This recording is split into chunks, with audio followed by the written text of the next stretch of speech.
Now kita dah sampai dekat Gastro Hub di Nilai. Dia parking yang luas. Dan ni dia.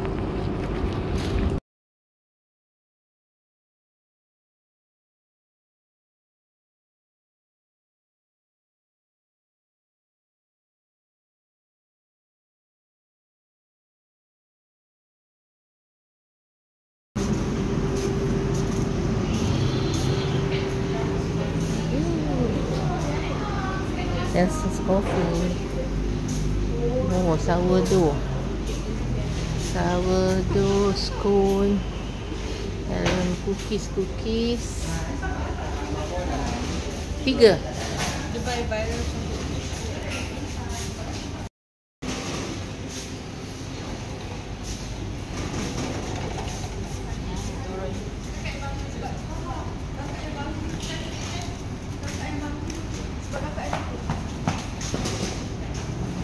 Jom.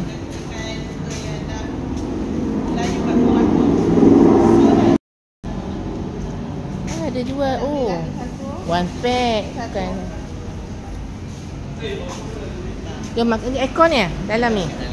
Okey. Nanti you ambil order. Ya. So pembeli dulu. Okey, bye. Kita duduk kat tempat aircon. Tengok kat luar pun ada sink. Kita duduk sini.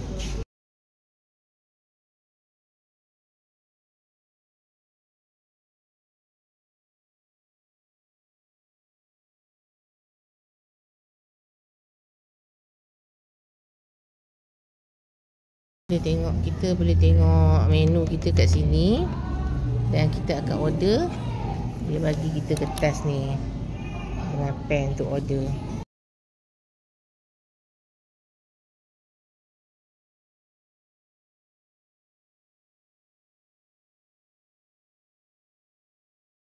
Mantau ni rasa dia lemak-lemak berkrim, pedas, sedap.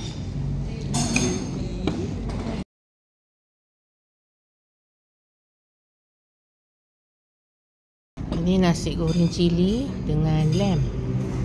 Mari kita rasa dulu. Bismillah. Nasi goreng dia sedap. Sedap. Rasa lamb dia dengan kuah dia. Bismillah. Memang sedap. Sangat sedap lamb dia. Even the salad pun sedap. Nasi goreng dia memang sedap lah. Pedas-pedas pun sedap. Pedas ke dah pedas sangat? Okey lah.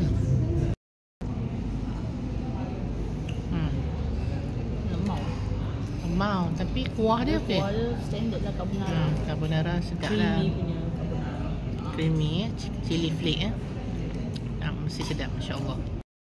Daging bukan chili flake. Betul lah.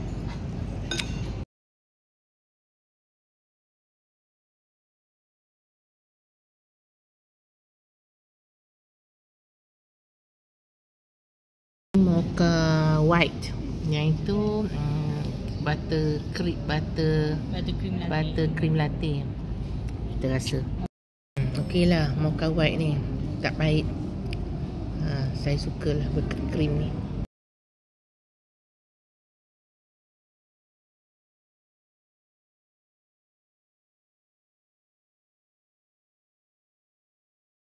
Ni sedap tu ni.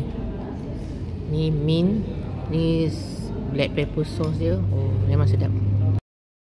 Puding ni sedap. Creme brulee sedap. Mushroom soup dia memang sedap. Pekat likat. Dia cream cheese dia pun sedap. Rasa macaron ni. Lembut. Ni perisi lemon. Sedap tapi manis. Sedap.